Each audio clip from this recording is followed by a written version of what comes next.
10 লাখ মণ্ডল কংগ্ৰেছৰ সভাপতিৰ দাম 2 পৰা 3 লাখ টকা এইবিলাক এইকেইদিন শুনি থকা এটা সাধাৰণ ঘটনা। আজি এক বছৰত এই কথাবিলাক আমি শুনি আছোঁ। কাৰ্বি আংলঙৰ কেইদিনমান আগতে ইলেকশ্যন হ'ল, তাতে টিকট বিক্ৰী কৰিলে বুলি বহুত ব্যক্তিয়ে কংগ্ৰেছ অফিচ ভাঙিলে। গুৱাহাটী মিউনিচিপাল কৰ্পৰেশ্যনৰ ইলেকশ্যন হ'ল, তাতে ভূপেন বৰা ডাঙৰীয়ে টকা বিচৰা বুলি অভিযোগ বহু ব্যক্তিয়ে কৰি কংগ্ৰেছ দল ত্যাগ কৰিলে। মিউনিচিপাল বৰ্ডৰ ইলেকশ্যন হ'ল, বহুত ব্যক্তিয়ে ভূপেন বৰাই টকা লোৱা বুলি অভিযোগ কৰিলে, দল ত্যাগ কৰিলে।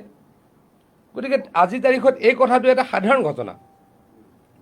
বিশেষকৈ যোৱা এক বছৰত কংগ্ৰেছৰ পদবী বিক্ৰী কৰি ভূপেন বৰা ডাঙৰীয়াই টকা লোৱা বুলি সকলোৱে অভিযোগ কৰি আছে। গতিকে ভূপেন বৰা ডাঙৰীয়াই টকা লৈ পদ বিক্ৰী কৰি, আকৌ কৈছোঁ এইটো কথা সকলোৱে আপোনালোকৰ সংবাদ মাধ্যমতে দেখি আছোঁ, ভূপেন বৰা ডাঙৰীয়াই টকা লৈ পদ বিক্ৰী কৰে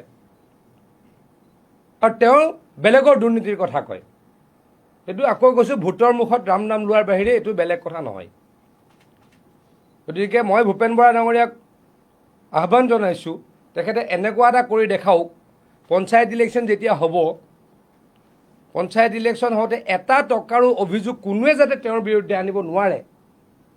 এটা টকাৰো অভিযোগ, এটা টকাও তেওঁ খোৱা অভিযোগ যাতে কোনোৱে আনিব নোৱাৰে, তাৰ কাৰণে তেওঁ সাৱধান হওক। তাৰপাছত আৰু এটা কথা যি এতিয়া ওলাই আছে, এজন ল'ৰাই কিবা অভিযোগ দিছে, ল'ৰাজনক আমি আহ্বান জনাইছোঁ, যদি তেখেতে কাৰোবাৰ নাম ল'ব পাৰে, মুখতটো এনেই কৈ দিলে নহ'ব, অমুক তমুক, নাম ক'ব লাগিব। পুলিচক সহযোগিতা কৰক, পুলিচক তেওঁৰ নামকেইটা কওক, কোনে এই বক্ৰ প্ৰক্ৰিয়াৰে চাকৰি দিম বুলি বেয়া কাম কৰিছে। মই এটা কথা কনফিডেণ্টলি ক'ব পাৰোঁ, প্ৰায় 15,000 ল'ৰাই পুলিচৰ ট্ৰেইনিং লৈ আছে এতিয়া। অসমৰ বিভিন্ন বেটেলিয়নত 15,000 ল'ৰাই ট্ৰেইনিং দি আছে। এটা টকাৰো অভিযোগ সেইখিনি সময়ত নাছিল। আৰু আপোনালোকে গৈ চাওক, যিখিনি ল'ৰাই ট্ৰেইনিং লৈ আছে সেইখিনি ল'ৰাৰ যদি বেকগ্ৰাউণ্ড চাই, তেওঁলোকে টকা দি চাকৰি ল'ব পৰা বেকগ্ৰাউণ্ডৰ নহয়। গতিকে এইখন চৰকাৰৰ দিনত কোনোৱে 1 টকা দি চাকৰি ল'ৰা ভাবিবও নোৱাৰে, আৰু আমি সেই কাম হ'বলৈও নিদিওঁ। মই এতিয়া কৈ আছোঁ, আপোনালোক সকলোৱে জানে টেট পৰীক্ষা অসমত কোনে আৰম্ভ কৰিছিল? টেটৰ যোগেদি হাজাৰ হাজাৰ ল'ৰাক এটকা খৰচ নকৰাকৈ চাকৰি দিয়া কামটো কোনে আৰম্ভ কৰিছিল? অসমৰ মাননীয় মুখ্যমন্ত্ৰী ডক্টৰ হিমন্ত বিশ্ব শৰ্মা ডাঙৰীয়াই কৰিছিল, সেইখিনি সময়ত শিক্ষামন্ত্ৰী থাকোঁতে। কংগ্ৰেছত আমাৰ কাজিয়া লগাৰ সেইটো এটা অন্যতম কাৰণ আছিল। বহুতো কংগ্ৰেছীয়ে, বহুতো বাগা বাগা নেতাই, আজি মই নামবিলাক নকওঁ, সেইখিনি সময়ত টেট পৰীক্ষাৰ বিৰোধিতা কৰিছিল। টেট পৰীক্ষা নিদি স্বজন তোষণৰে পাৰিলে পাৰ্টীৰ ল'ৰাৰ নামত টকা পইচা লৈ চাকৰি দিব লাগে বুলি সেইখিনি সময়ত আমাৰ লগত বা মুখ্যমন্ত্ৰী ডাঙৰীয়াৰ লগত কাজিয়া কৰিছিল। গতিকে অসমত বিনামূলীয়াকৈ নিকাভাৱে চাকৰি দিয়াৰ গোটেই প্ৰক্ৰিয়াটোৱে আৰম্ভ কৰিছিল হিমন্ত বিশ্ব শৰ্মা ডাঙৰীয়াই। এই হিমন্ত বিশ্ব শৰ্মা ডাঙৰীয়াৰ দিনত চাকৰিৰ নামত পইচা খোৱাটো কোনো ভাবিবও নোৱাৰে। কিন্তু এটা কথা মই ৰাইজক ক'ব খুজিছোঁ, সাৱধান হ'ব অনুৰোধ কৰিছোঁ, কোনোৱে যাতে দালালৰ চক্ৰত নপৰে। যেতিয়া আমাৰ পুলিচৰ প্ৰক্ৰিয়া হৈছিল, 2টা কেছ এনেকুৱা হৈছিলে যে কোনোবা দালালে পইচা বিচাৰিছিল আৰু দালালক এৰেষ্টো কৰা হৈছিল।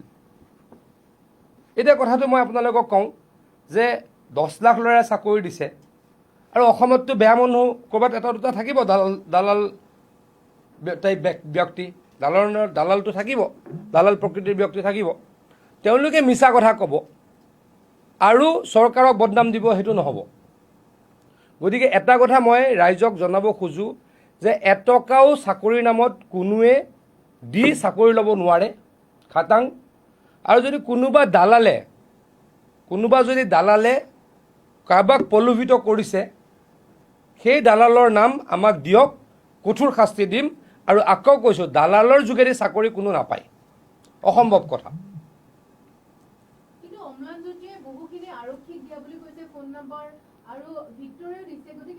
মই জানাততো ভিক্টৰে দিয়া নাই, অম্লানজ্যোতিয়ে দিছে যদি পৰীক্ষা কৰি আছোঁ।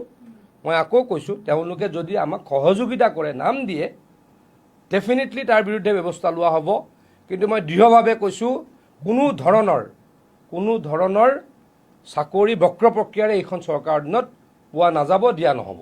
কিন্তু এইমাত্ৰ প্ৰশ্ন এটা আহিছে যে ভিক্টৰ দাসৰ অভিযোগখিনি আৰক্ষীয়ে লোৱাৰ পৰিৱৰ্তে তেওঁৰ ওপৰত এক্সটৰ্চন নাইবা অন্যান্য আপোনালোকে নামেই কোৱা নাই এতিয়ালৈকে। মই কনফিডেণ্টলি কওঁ, এটা নামো কোৱা নাই, ক'ব পৰা নাই এতিয়ালৈকে।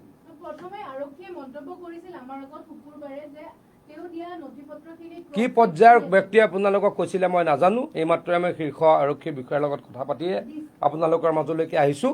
কোনো ধৰণৰ তেওঁ নাম ক'ব পৰা নাই, কোনো ধৰণৰ নাম ক'ব পৰা নাই। কোনো ধৰণৰ নাম নকৰিলে এনেও যদি আপুনি হুলস্থুল এটা কৰে, গোটেই প্ৰক্ৰিয়াটোৰ বিৰুদ্ধে বেয়া পৰিৱেশ এটা কৰে, তেতিয়াতো কৰিব লগা হ'ব পাৰে। নাম্বাৰ কেইটা দিয়ক, ক'ৰবাত দিব পাৰিছে নেকি? কৈয়ে আছে, নাম্বাৰ দিব পৰা নাই একো। মই এতিয়ালৈকে যিখিনি জানো, মইতো আৰু আৰক্ষী নহয়, মই জেৰা কৰোৱা নাই। কিন্তু মোক জনোৱা মতে এটাও প্ৰমাণ দিব পৰা নাই। প্ৰমাণ দিলে কঠোৰৰ পৰা কঠোৰ ব্যৱস্থা লোৱা হ'ব, মই আপোনালোকৰ যোগেদি সকলোকে জনাব খুজিছোঁ। মই একো ধাৰা নাজানো, কিন্তু আপুনি এনেওতো কৈ দিব নোৱাৰে। এনেও কৈ পেলাই গোটেই প্ৰক্ৰিয়াটো কুলসিত কৰিব পাৰে নেকি? এতিয়াতো মই ইমান কনফাৰ্ম নহয়। কোনোবাই কৈছে যে ভিক্টৰ দাসে এজন ব্যক্তিৰ লগত মিলি পেলাই কি চলাই, কোচিং চেণ্টাৰ চলায়। কোচিং চেণ্টাৰটোত মই ভাবোঁ তাতে এটা গণ্ডগোল আছে। তেওঁলোকে এনেকুৱাও নাটক কৰিব পাৰে যে তেওঁলোকৰ কোচিং চেণ্টাৰৰ পৰা হয়তো কোনো নাপাব। এজন শামীম বুলি ব্যক্তিৰ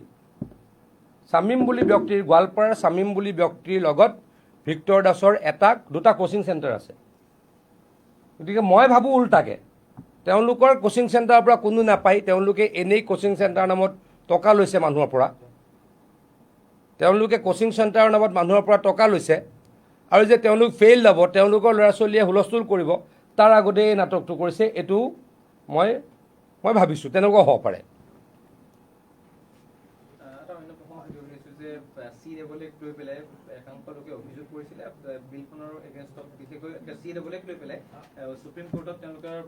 আজি চি এৰ ওপৰত নকওঁ, বহুত কৈছোঁ চি এৰ ওপৰত, আৰু বহুত আজিৰ পৰা আজি চি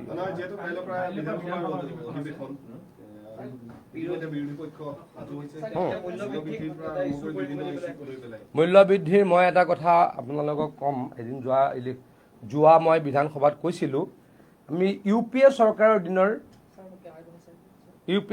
দিনত কিমান % কেতিয়া বাঢ়িছিল আৰু NDA চৰকাৰৰ দিনত কেতিয়া বাঢ়িছিল, কালি আমি আকৌ গাই দিম। তেওঁলোক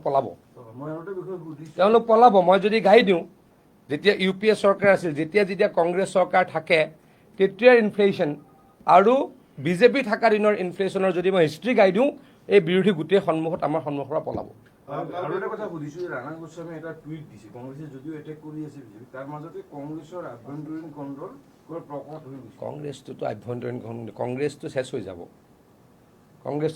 আৰু এটা কথা আজি ক'ৰবাত দেখিলোঁ, কিবা কলিয়াবৰৰ সাংসদ গৌৰৱ গগৈ ডাঙৰীয়াই বুলি কথা এটা কিবা কৈছে নেকি? হিমন্ত বিশ্ব শৰ্মা ডাঙৰীয়া দিল্লীত চৰকাৰ চেঞ্জ হ'লে ক'ৰবাত গুচি যাব। হিমন্ত বিশ্ব শৰ্মা ডাঙৰীয়া কংগ্ৰেছৰ পৰা ওলাই আহিব লগা হৈছিলে তৰুণ গগৈ ডাঙৰীয়াৰ ধৃতৰাষ্ট্ৰৰ ভূমিকাত আৰু পুত্ৰ স্নেহত, আৰু পেৰাচুটেৰে লেণ্ডিং কৰা অপৰিপক্ক গৌৰৱ গগৈৰ কুমন্ত্ৰণাত, ষড়যন্ত্ৰত হিমন্ত বিশ্ব শৰ্মা ডাঙৰীয়া কংগ্ৰেছৰ পৰা ওলাই আহিছিল। কংগ্ৰেছৰ পৰা হিমন্ত বিশ্ব শৰ্মা এনেই ওলাই অহা নাছিলে। আকৌ কৈছোঁ, তৰুণ গগৈ ডাঙৰীয়াৰ ধৃতৰাষ্ট্ৰৰ ভূমিকা, পেৰাচুটেৰে লেণ্ডিং কৰা অপৰিপক্ক পুত্ৰ গৌৰৱ গগৈৰ কুমন্ত্ৰণা, ষড়যন্ত্ৰ, আৰু এইবিলাকৰ কাৰণেহে হিমন্ত বিশ্ব শৰ্মা ডাঙৰীয়া কংগ্ৰেছৰ পৰা ওলাই আহিবলৈ বাধ্য হৈছিল। কংগ্ৰেছত সদায় চলিয়ে থাকিব। যদুকুলটো ধ্বংস নোহোৱালৈকে চলি থাকিব লাগিব। কংগ্ৰেছ এজ বিকাম যদুকুল, আৰু যদুকুলত শেষজন ব্যক্তি শেষ নোহোৱালৈকে চলিয়ে থাকিব যুদ্ধ। AIDFক ইলেকশ্যনৰ সময়তে লৈ লোৱা দেখায় আপোনালোকে। কংগ্ৰেছক বিশ্বাস কৰিব কেনেকৈ? আগতেও নলয় বুলি কয়, আকৌ লৈ লয়। মইতো এটা কথা কৈ আছোঁ নহয়, যিদিনাখন ল'ব সেইদিনাখন দিল্লীৰ পৰা তেওঁ ভূপেন বৰা ডাঙৰীয়া আহি কৈ দিব হাইকমাণ্ডে লৈছে, মই ক'বলৈ কোন, মই হাৰি গ'লোঁ, তেনেকুৱা শব্দ কৈ দিব। আজমলে কৈ দিব ভূপেন বৰাক মই পাত্তাই নিদিওঁ, মোৰতো মিটিং সোনিয়া গান্ধীৰ লগতে হয়। এইবিলাক আমি শুনিয়ে থাকোঁ। কোচিং চেণ্টাৰৰ কথা আপুনি কৈছে যে দুজন মিলি কৰিছে আৰু আপুনি সন্দেহ প্ৰকাশ কৰিছে, আপুনি কিবাহৰ ভিত্তিত এনেকৈ কৈছে নে মই সন্দেহ প্ৰকাশ কৰিছোঁ বুলি কৈছোঁ। দুজন ব্যক্তি, মই আকৌ কৈছোঁ, গোৱালপাৰাৰ এজন ব্যক্তি শামীম আৰু এই ব্যক্তি ভিক্টৰ দাসে দুটা কোচিং চেণ্টাৰ চলায়। চ' তেওঁলোকে গভৰ্ণমেণ্টক বদনাম কৰিব পাৰে আৰু তেওঁলোকৰ চেণ্টাৰৰ পৰা কোনো ল'ৰাই নাপায় বুলি অলৰেডি এটা নাটক কৰিব পাৰে, তেনেকুৱা কিবা কৰিব পাৰে। Thank you. মোক একাপ চাহ দে।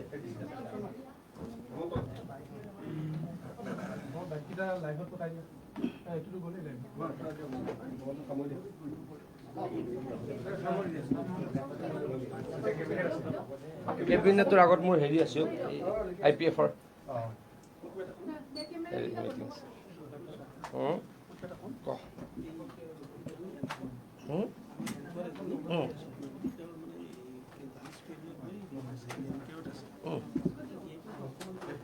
দিয়ে পুৰা আগে কৰিব নোৱাৰে বাবা।